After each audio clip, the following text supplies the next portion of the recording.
Hello everyone, it's What Culture Gaming. E3 is well underway now. Yes. Things have happened. They sure have. And yesterday, for British people, it was Spider-Man's happened. It's Spider-Man's day. Yes. Sony's conference was at 2 a.m. this morning. Yeah. I got up early to watch it. I didn't get up before 2 a.m. I watched it before I came into work. Yes. I don't know that the conference was really worth me getting up early to watch before I came into work. The Sony one? Nah. Yeah, but there was Spider-Man, and we will be talking about the Sony conference a bit later on. Yes, we will. As we'll also be talking about the Ubisoft one as well, with some other videos too. But Spider-Man, Yeah. we got a 9-minute gameplay trailer thing for it. It was good. It was good. I was watching it in bed earlier, and it was happening in front of me, but I wasn't really watching it because I was so tired that I was just sort of dazed. What time was this? Time. This would have been about 6 in the morning. 6 in the morning, yeah. Yeah. No one should be up at 6 in the morning. Nobody should, and if you are, have a word. You're burying bodies. That's all you can be doing at 6 a.m. Exactly, rugs out by the river. Yeah, yard trimmings, right? Exactly, yeah. It was a fantastic trailer. It was. This is the exclusive PS4 Spider-Man game, which now appears to be called Marvel's Spider-Man. Is that right? I never spotted that. All the trailers are calling it Marvel's Spider-Man. So that seems to be what it's going by. And it's developed by Insomniac Games, of course, who are a very, very competent studio. I love Insomniac because they made Spyro. They also did Ratchet & Clank. They did. And the Resistance games, which I bloody love, Yeah. apart from Resistance 2. That can die. Let's have a little run through, shall we? You're now seeing footage of it. Wow. Oh, look at that. Isn't it beautiful? Very. It's really nice. So right at the start, there's actually a building that you briefly see with Calexco written on it. Right. I gave it a little Google because I'm no maestro when it comes to Spider-Man. I love Spider-Man, but I'm not a Spider nerd. I don't I read agree. the comics and stuff. I like it. I don't know it. Exactly.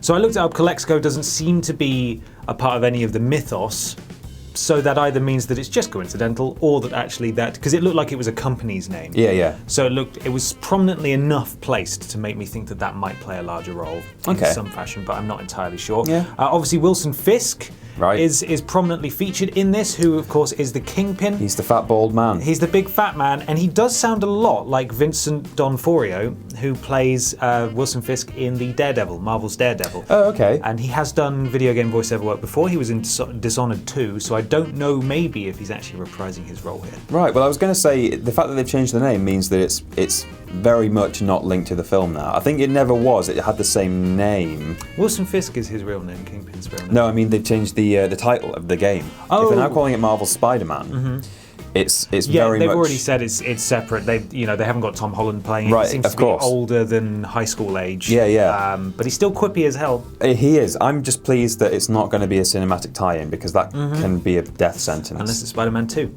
Unless it's, yes. And there are real echoes of Spider-Man 2 in this game, as we'll get to in a minute, which of course was the last excellent Spider-Man. It was. There's a helper character on the phone similar to Oracle. There's a lot of crossover here, but I think a lot of comparison is going to be made to the Arkham games. Right, yeah. Now, he calls her Yuri, which appears to be short for Yuriko Watanabe, right? Who is a police captain. Starts off as a police officer, becomes a police captain, as it says a bit later on in the gameplay demo, in a little corner where it says who's on the phone. It says Captain Watanabe. Right. So presumably that's her. She then goes on to become Vigilante Wraith in the comics, who helps Spider-Man on several occasions, so who knows if that'll play into it in some way, but Thanks, she is in it. Marvelpedia, for that. Yes. God, we'd be lost, wouldn't we? Yeah. Going back into the gameplay, the demons, they're moving in on Fisk's territory. Peter. Yeah, they got masks. They got the scary masks. Are they juggalos? They could well be. They might be. ICP. Represent. Yeah. Just going to pause for a second to allow you to imagine us in Juggalo face paint. Please send us fan art on Twitter. Hashtag #WhiteAssCrackerBoys. Yeah. So as you would expect, there's loads of bloody HUD. Let's talk about the bloody HUD. You've got the health bar in the corner. You've got the map. You've got various options on screen for attacks, like when he's on a little vantage point. There's, much like you would have in the Arkham games, triangle for an inverted takedown or whatever. There are buttons for like a web slam. Doesn't seem to be, as far as I noticed, a limited amount of web. Do you remember in Spider-Man 1? Yeah, you ran out of web. Yeah. There was a bar that never went down, I noticed, so it could well be for demo purposes that they're not doing I that. did wonder what that bar was. It might be web. There is, God. the health bar went down when he was fighting a bit later on because he didn't get hit for most of it. The top right has, it counts the combo that you've got, much like the free flow combat. Yeah. Which we'll get to in a second. Okay. There also appear to be stealth options available. Yeah. Like when you jump down, he was sort of creeping up behind a guy. There were some really cool takedowns that, like, silent, hide the body up in the rafters kind of takedowns. Yeah, gadgets as well. Yeah. So there was a little, he used sort of like a spidey sense to slow everything down when the guy saw him, and it's got like a Horizon Zero Dawn style alert marker. So it's a circle above their head, and it fills with yellow when they're concerned, and goes to red when they see you, and then they start to come towards you. So we slowed it down, fired a little gadget, and went grabbed him and stuck him to the wall. It's that thing off that car in in the Homecoming trailer. Yeah, exactly. Similar to the grapnel gun from the Arkham games, when you're walking around, there are, as you use the right stick to move the camera, there are loads of places you can press whatever button it is to zip up there with web. Like the Syndicate thingy as well. Yes. Yeah, exactly. So it looks like it's very easy to traverse. That's hard to say. Traverse the environment. It's easy to do than to say, I guess. Exactly. Much easier. Look at it. Look how easy it is. Easier done than said. Look at him go. Yeah, that's the word. Loads of environmental hazards when you're fighting. You can. He used his webbing to zip cranes around to hit people and various other things. Pulled them down. Chucked a box at the fat man. Did a box. Yeah. Did a box throw. There seems to be a really seamless transition from gameplay to cutscene as well, and vice versa. Yeah. Like when he's finished beating up them goons, using the free flow combat style stuff. Yeah. He then webs himself out during the cutscene, and then it's immediately gameplay, which a lot of games are now doing, following in the steps of Uncharted, obviously, who broke ground in that area. Exactly. Yeah. And that is wonderful.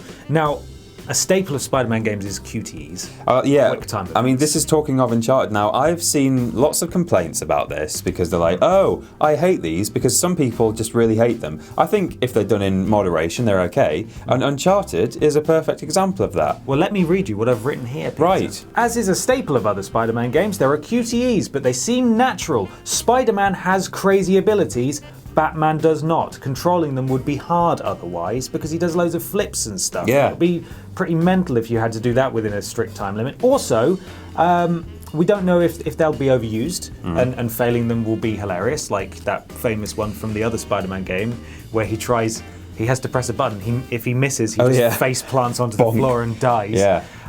But do remember that Heavy Rain was a game of QTEs, and providing there's the correct context for them, it can be very intense. Like when he's running down the crane. Yeah. Or running up the crane to try and use his webbing and stuff. That could, you're hammering buttons to... It seems contextual. Yeah, and in terms to say... of R2 and L2 to use your left and right webbing. Right, exactly. Oh, that first person thing was pretty cool at the very end, wasn't it? Makes sense. And it's like the other way around too as well. So what you're saying, he's got these abilities and we need to allow you, the player, to do them. On top of that, the actual context for the reason why his world is slowing down and you're being told, react to this thing, that's basically Spider Sense, right? Yeah. That's what it must be like being Peter Parker, except there's not a giant X button coming towards you. It's just a body. Mm-hmm. So... Yeah, I think it's okay. I'm okay with that. I think it would be a huge stretch to be asked to...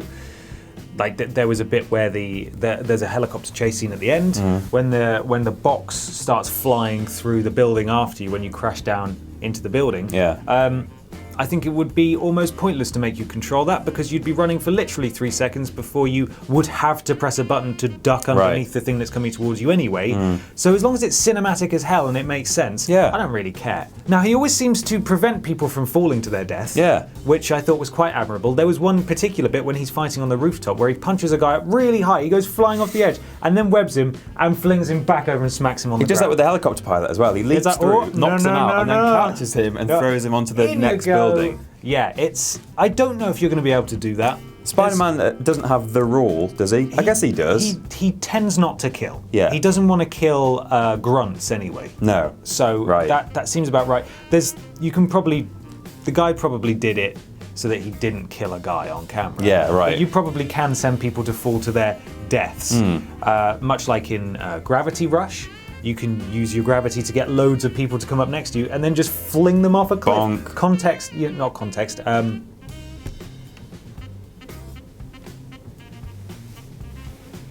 Consequence-free. Consequence-free. Consequence-free. There it is. That was hard, wasn't it? God, it's early. Now, there was a big guy that dropped down from the helicopter to have a fight. Yeah, at first I thought he had, like, shocker gloves on. Death juice gloves. He said it was a Higgs field. Oh, did he? Yeah, I don't know if that's the thing.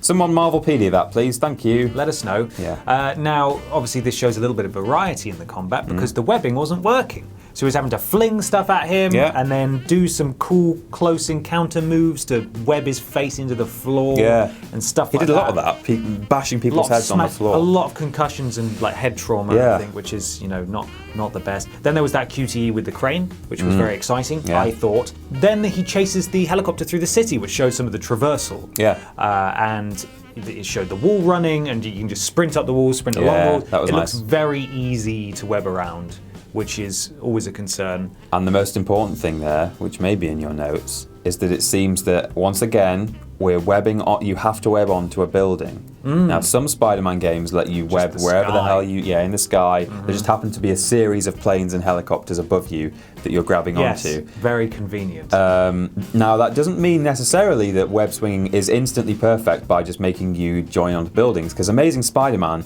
the physics was a bit Wonkletons, I think. Yes, Uncle Wonkleton. Uncle Wonkleton. Wonkle. But it's a good start. Yes, I think so. It looked very fluid, very fast, and it didn't look frustrating as hell. I remember buying the Spider-Man 3 tie-in game, and I think traversal in that was a bit of a nightmare, especially when you had to chase stuff. And how do you follow Spider-Man 2 with traversal? That's pretty tough, isn't very it? good. Pretty tough. Yeah. Also, you could glimpse the city floor at various points, and obviously, bearing in mind that this is a mission that's taking place in a tall building up in the air. There were a lot of pedestrians and a lot of cars, very populated. We were watching the Ubisoft conference yesterday. We were watching the thing for the crew. There's just nothing. The cities look dead. There were nothing going occasionally people walking along the pavement, but then they weren't reacting to what was going on. So when there were people there, they were completely unfazed by these cars going past. We'll save that for the Ubisoft chat. Save that for the Ubisoft chat, but this looks like it's got a very vibrant and live city, which is very important. People go, hey, Spider-Man! Hey, Spidey! Spidey! Hey! Taking photos of him and stuff like that, a la Spider-Man 2. Yeah. So that'll be good. Now, there were various signs that were dotted around during this chase. I was looking very hard. I couldn't see very well. I had to get other people to come over and look at my computer screen because it was very blurry. There was a re-elect Osborn for mayor that's sign. the only one I saw. That was also in the trailer they showed last year. Oh, okay. That too, but that seems like it's going to be a plot point. Is that one of the Osborns? We're unsure who. Harry or Norman. Must be Norman. Is going to be going for mayor. And then, of course, the Gobbles, the Green Gobbles. Gobbies. There's also another sign with a lady woman on, Peter. A lady woman? A lady woman, and it says, "Get into the black," which I assume is Black Cat. Black Cat. Peter Parker is a big fan of Black Cat. Well, she's a catty. Kiss, kiss. Yeah, he did a cat kiss with her. More than cat kisses with Black Cat. Wow. So she may well be in it. That might be a bit of a tenuous link, but that's the only one I could make from that sign. Okay. Now, Spidey, Peter Parker. We know he's Peter Parker because he says, "Come on, Peter, you can do this," which is you. That's me. He's voiced by Yuri Lowenthal, who you may recognise from literally everything. Yuri, that's the person on the computer, isn't it? Yes, also, that's why I was confused. When I was Googling Spider-Man Yuri to try and work out who it was, right. I was like, that's a man. What's happening? Yeah, Yuri Lowenthal is in literally everything. He's in loads of animes. And when he was straining to stop the helicopter tail from hitting those people, he sounded just like Yosuke from Persona 4. Turns out it's the same guy. Wow. So that's why. Now, finally, there was a post-credit stinger. Yeah. With Miles Morales. What was that about? So Come on, Miles. He's better known as Ultimate Spider-Man. Right. And he was introduced, I think, in 2011, so a few years ago. And it's interesting that they're in the same universe. So who knows what that could mean? It could be a team up, could be a power struggle. So when you say that, do you mean they weren't ever in the... So in the comics, are they in separate universes, separate timelines? Or? I believe they're in separate universes. And they've come together for various comic interactions. Yeah. I may be totally talking out of my arse. I shouldn't really pose that question. You shouldn't have, because you've really screwed me here. Oh my God. I think that's the case. If not, I'm sure you'll correct us. But the point is, it's very exciting that the two of them are clearly going to bump into each other. It could mean that we could get two Spideys. Imagine. Co-op. But P.T. Parkles could pop his clogs with my oh my God. And you could suddenly play as Miles. Yeah. He could be coaxed to the dark side. Who knows how much stuff they're going to show him, but it seems like they're really packing this game full of everything, and that's very exciting because they don't have to follow a stupid film plot or anything like that. Thank the Lord. But that's coming out in 2018, that's all we know. Insomniac Games, exclusive to PlayStation 4, and it looks great. Can I add? Yes. The score was beautiful. It was so Spider-Man. It was very Sam Raimi? Yeah, Sam Raimi Spider-Man. it was violin-y. Tobey Maguire. Yes. Very exciting. Now, that's all we have for Spider-Man. We'll bring you more E3 news. We're covering Sony and Ubisoft today, as well as doing a piece on Beyond Good and Evil, which we're going to film right now. What? And, you okay? Yeah. And also Star Wars Battlefront 2 as well. I've been Ben from What Culture. I've been Peter from What Culture. And thank you for watching.